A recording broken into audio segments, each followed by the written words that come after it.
اعوذ باللہ من الشیطان الرجیم بسم اللہ الرحمن الرحیم۔ ناظرین، پاکستان کے شہر سیالکوٹ میں جو سانحہ پیش آیا ہے اس پہ پورا پاکستان جو ہے وہ رنجیدہ ہے، انسانیت رنجیدہ ہے، اور میں اس پہ کچھ بولنا نہیں چاہ رہا تھا، لیکن پھر میں نے سوچا کہ میرے کچھ فرائض ہیں اور میں اپنی ان فرائض کا اظہار ضرور کروں اور اپنا فرض پورا کروں۔ دیکھیں، بات یہاں سے شروع کروں گا کہ ناموس رسالت اور ختم نبوت پہ کوئی مسلمان کمپرومائز نہیں کر سکتا۔ کسی بھی صورت میں کوئی مسلمان ناموس رسالت اور ختم نبوت کے حوالے سے کوئی سازش، کوئی حکمت عملی، کوئی ایسی غلط چیز اس کو برداشت نہیں کرے گا۔ ہر مسلمان اپنی جان، مال، عزت، آبرو سب قربان کرنے کے لیے تیار ہے، اس میں کوئی دو رائے نہیں ہے۔ لیکن اب دوسری بات کو بھی ہم ضرور یہاں پہ کوٹ کریں گے کہ ناموس رسالت اور ختم نبوت کا سہارا لے کر اگر چند لوگ یا ایک گروہ یا ایک سازش یا ایک آپ کے ایجنڈا پورا کرنے کی کوشش کی جائے تو یہ کبیرہ گناہ ہے، کیونکہ ناموس رسالت اور ختم نبوت کا نام لے کر چند لوگ اپنے مفادات کے لیے اگر ایسے حالات پیدا کرتے ہیں اور معصوم لوگوں کو اس کا نشانہ بناتے ہیں تو یہ انسانیت، بدترین انسانیت ہے، بدترین انسانیت ہے۔ تو جہاں ناموس رسالت کرنے والے اور ختم نبوت کے خلاف سازش کرنے والوں کے لیے عبرت کا نشان ہونا چاہیے، وہی ناموس رسالت اور ختم نبوت کا نام استعمال کر کے اپنے مقاصد کے لیے، چاہے وہ کوئی بھی ہو، وہ بھی عبرت کا نشان ہونا چاہیے۔ یہ ایک بات تھی جو میں نے کی۔ ہر مکتب فکر سے، ہر جگہ سے سیالکوٹ واقعے کی مذمت کی گئی اور اسے انسانیت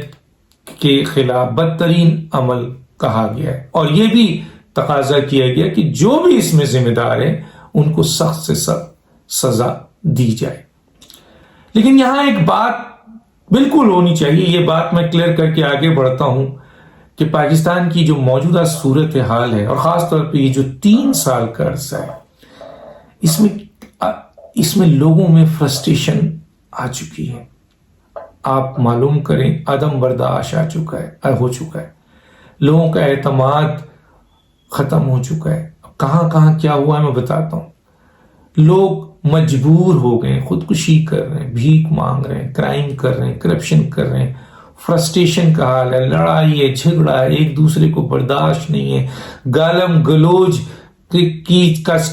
کی سیاست، سماج، مار پیٹ، سیاسی انتقام، یہ ایسی چیزیں ہیں، اور پھر ناانصافی اور جو ہے وہ انتقامی کارروائی، اور تو یہ وہ چیزیں ہیں جو کسی بھی معاشرے کو تباہ کر دیتی ہیں۔ دیکھیے، یہ جو جب کوئی گروہ، کوئی مجمع قانون کو اپنے ہاتھ میں لیتا ہے، انصاف خود کرنے لگے، جزا اور سزا کا فیصلہ خود کرنے لگے، اور اس کا اعتماد اگر اس ملک کی حکومت پر نہ ہو، اداروں پہ نہ ہو، اس ملک کی علماء پہ نہ ہو، اپوزیشن پہ نہ ہو، اور اس ملک کے قانون پہ نہ ہو، اور اس ملک کی جوڈیشل جو سسٹم ہے اس پہ نہ ہو، اور لوگ، مجمع اور یہ جو گروہ ہوتا ہے جن کا ہمیشہ فیصلہ غلط ہوتا ہے، اور جب اس طرح کے گروہ، مجمع اور اس طریقے سے آپ کے افرادی قوت چند 100، 50، 200، 1000، 2000، 5000 اگر فیصلہ اپنے ہاتھ میں لے لیں، جزا اور سزا کا، انصاف اپنے ہاتھ میں لے لیں، قانون اپنے ہاتھ میں لینے اور فیصلے کرنے لگے تو میں نے جیسے کہا وہ فیصلہ کبھی صحیح نہیں ہوگا، لیکن ان فیصلوں کے نتیجے میں ملک میں انارکی آتی ہے. یہی خانہ جنگی ہے، یہی انارکی ہے. کیا سیالکوٹ کا واقعہ جہاں ایک طرف جن باتوں کو میں نے بتایا پہلے اس کی طرف اشارہ ہے، تو یہاں پہ میں ان ارباب و اختیار سے اور ان محب وطن پاکستانیوں سے مخاطب ہوں کہ اس واقعے کو ضرور آپ اس نتیجے کو بھی نکالیے، اس لائعمل کو بھی سوچئے، اس پہلو پہ بھی نظر ڈالیے کہ آخر پاکستان کو ایسا کیا ہو گیا ہے، اور خاص طور پہ اس 3 سال میں کیا ہو گیا ہے کہ اس میں لوگ گروہ مجمع یہ جو ہوتا ہے یہ ہجوم کہہ لیں، صحیح لفظ ہے ہجوم. یہ ہجوم جو ہے وہ انصاف کرنے بیٹھ جائے، خود قانون ہاتھ میں لے لے، سزا اور جزا کا فیصلہ کرے. کیوں؟ کیا واقعی یہ ہمارے ملک میں ہماری حکومت پہ، ہمارے اداروں پہ، ہمارے آپ کے علماء پہ، ہمارے مذہبی لیڈروں پہ، ہمارے سیاسی لیڈروں پہ، ہماری آپ کے جو ہے وہ جو آپ کے ہمارے جو موجودہ جوڈیشل سسٹم ہے اس پر عدم اعتماد ہو گیا ہے؟ اگر ایسا ہے تو یہ اسٹیٹ کا فیلئر ہے، یہ اسٹیٹ فیل ہو رہا ہے. یہ کوئی ایک نہیں، بعض اوقات ہم نے ماضی میں دیکھا کہ بھائی کہیں لیڈر کے اوپر اعتبار نہیں ہے تو حکومت پہ اعتبار ہے، حکومت پہ نہیں ہے تو لیڈر پہ ہے، لیڈر پہ نہیں ہے تو کسی ایک ادارے پہ ہے، کسی ایک ادارے پہ نہیں ہے تو کسی دوسرے ادارے پہ ہے، علماء پہ ہے، جوڈیشل سسٹم پہ ہے. لیکن موجودہ حالات بتا رہے ہیں، اس کو اس طرف بھی سوچیے، آئیے دیکھیے کہ یہ عمل اتنی فرسٹریشن لوگوں میں ہو گئی ہے. ایک طرف اس طرف فرسٹریشن ہے، مار پیٹ کا رجحان ہے، قتل و غارت گری کی سوچ آ گئی ہے، خودکشی کی سوچ آ گئی ہے، لوٹنے اور لوٹنے کی سوچ آ گئی ہے، مارم تری کی سوچ آ گئی ہے، خانہ جنگی کی سوچ آ گئی ہے، افراتفری کی سوچ آ گئی ہے، ایک دوسرے کو برداشت نہ کرنے کی سوچ آ گئی ہے. وہیں اہم ترین اداروں پہ عدم اعتماد نظر آ رہا ہے، اور اس میں سر فہرست جوڈیشل سسٹم ہے. اگر حکومت، جوڈیشل سسٹم، علماء،